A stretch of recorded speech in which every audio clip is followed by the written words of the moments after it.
হরে কৃষ্ণ। আমি সঞ্জয়, আমার চ্যানেলের নাম সনাতনী কথা সত্য কথা। তো আজকে আবার এসেছে আরেকটি নতুন তত্ত্ব কথা নিয়ে। আজকের কাহিনী ভগবান শ্রীকৃষ্ণ ও মহাদেবের মধ্যে কেন প্রলয়কারী যুদ্ধ হয়েছিল, তো তাই নিয়ে আজকে আলোচনা করব। শুরু করার আগে প্রথমেই বলি, আমার চ্যানেলে যারা প্রথম এসছেন তার আগে ভিডিওটি দেখুন, যদি ভালো লাগে তাহলে অবশ্যই সাবস্ক্রাইব করে চ্যানেলের সাথে জুড়ে থাকবেন। ভিডিওটি স্কিপ করবেন না, সম্পূর্ণ ভিডিওটি দেখুন, অবশ্যই ভালো লাগবে। তাহলে শুরু করছি আজকের কাহিনী। দুজনের অস্ত্র একে অপরের সাথে টক্কর দেয়। পৌরাণিক কাহিনী অনুসারে প্রাচীনকালে বানাসুর নামে এক অসুর ছিলেন। তিনি ছিলেন ভগবান বিষ্ণুর পরম ভক্ত, প্রহ্লাদের বংশ ছিলেন। 1000 বছর পর্যন্ত মহাদেবের কঠোর তপস্যা করে তিনি মহাদেবকে প্রসন্ন করেন।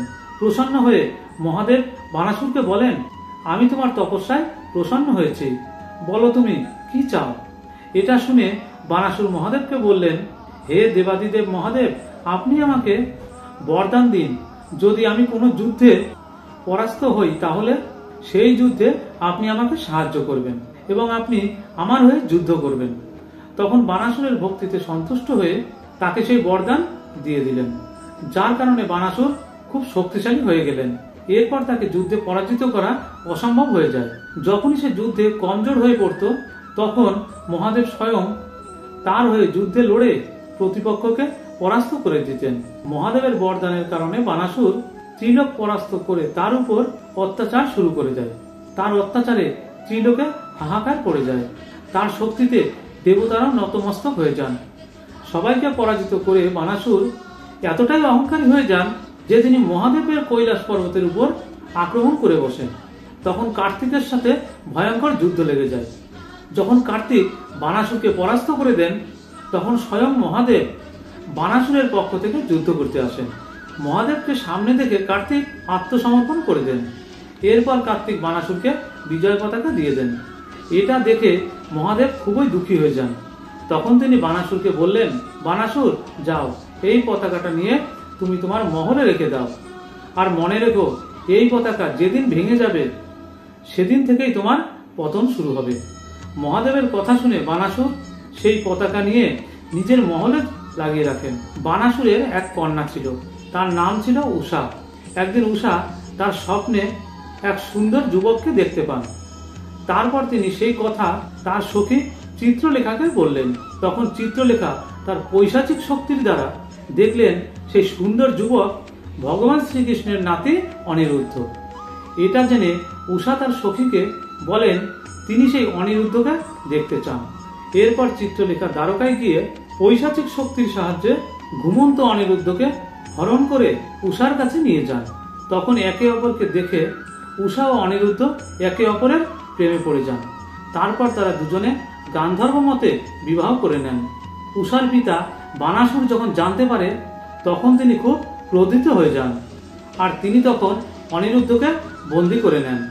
যখন ভগবান শ্রীকৃষ্ণ জানতে পারেন যে বানাসুর অনিরুদ্ধকে বন্দী করেছেন, তখন তিনি তার বিশাল নারায়ণী সেনা নিয়ে বানাসুরের উপর আক্রমণ করে দেন।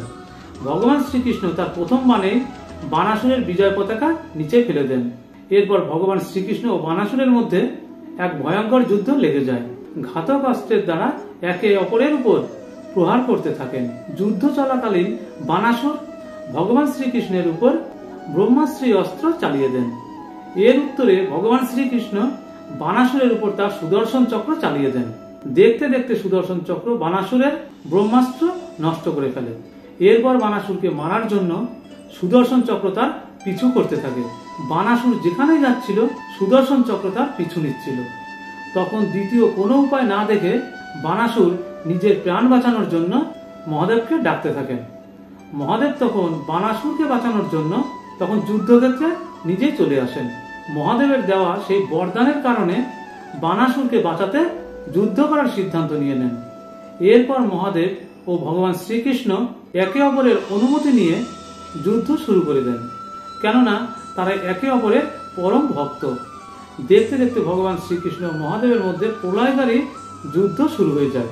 যুদ্ধের সময় শ্রীকৃষ্ণ ও মহাদেব একে অপরের উপর ভয়ানক দৈব অস্ত্রের প্রয়োগ করতে থাকে। এই মহাযুদ্ধের সময় মহাদেব শ্রীকৃষ্ণের উপর মহাবিনাশকারী পশুপাত অস্ত্র চালিয়ে দেন। এর জবাবে ভগবান শ্রীকৃষ্ণ ভয়ঙ্কর নারায়ণী অস্ত্র চালিয়ে দেন। দুই প্রলয়কারী মহাভয়ঙ্কর অস্ত্রের টক্করে সমগ্র সংসার কাঁপতে থাকে। দুজনকে যুদ্ধ করতে দেখে দেবতারাও ভয়ে কাঁপতে থাকে, কেননা শ্রীকৃষ্ণ ও মহাদেবের যুদ্ধে সম্পূর্ণ ব্রহ্মাণ্ডের বিনাশ হতে পারত। যুদ্ধের সময় ভগবান শ্রীকৃষ্ণ মনে মনে মহাদেবকে বলতে থাকেন, হে দেবাদিদেব মহাদেব, এই যুদ্ধে যতক্ষণ আপনি বানাসুরকে রক্ষা করবেন ততক্ষণ আমি কিছুই করতে পারবো না। এই জন্য আপনি কোনো দিশা দেখান, যাতে ধর্মের রক্ষা ও বানাসুরের বিনাশ দুটোই করতে পারি। তখন মহাদেব ভগবান শ্রীকৃষ্ণকে নিদ্রাস্ত্র চালাতে বললেন।